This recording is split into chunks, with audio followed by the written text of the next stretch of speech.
What's up guys, Tony Bonvecchio at the Strength House. Today I'm going to talk about shin angles for various lunges and split squat variations. So lunges and split squats, we use them with our powerlifters, our team sport athletes, anyone in between, but we coach them a little bit differently based on the exercise and based on the goal we want to accomplish. So we'll just tackle these kind of one by one. So oftentimes we'll start people with an in-place split squat. So for these, usually when we're coaching somebody at first, we want to keep a vertical shin on the front side, just kind of learning to control your knee position.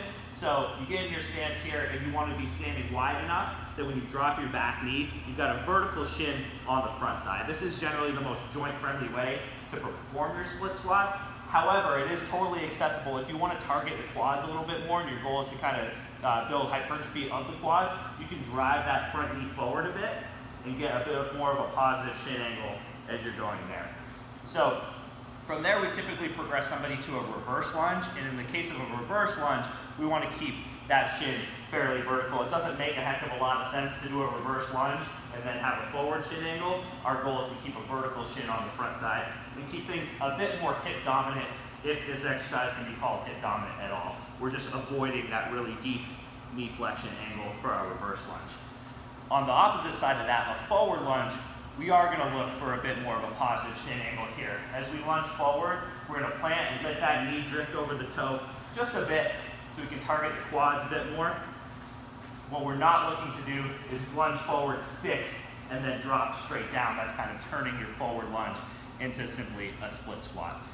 From there, we're looking at a Bulgarian split squat. We'll often a rear foot elevated split squat.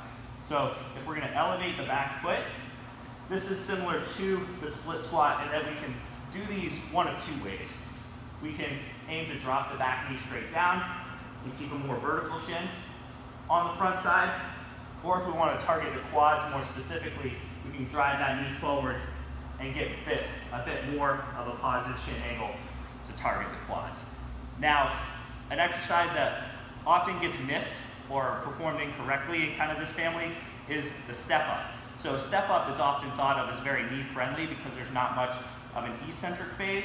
However, in an effort to make the step up more knee friendly, you'll see a lot of people try to perform it with a vertical shin, and we think this is a big mistake because if you perform a step up with a vertical shin, especially if it's at the box is of any appreciable height, you end up having to push off this back leg way too much. So here I am with a vertical shin. It's very, very hard for me to get up on that box. What I actually have to do is drive that knee forward a little bit so I can take some weight off of that back foot, and then I can just drive with the top foot, thinking about pushing down into the box, squishing the box under my foot, and that's only possible if I lean forward a bit and get a bit more of a positive shin angle on that front side. So if you're doing split squats, lunges, step ups, any of those single leg exercises, you're going to want to coach them and perform them according to your goals and what's best suited for each exercise.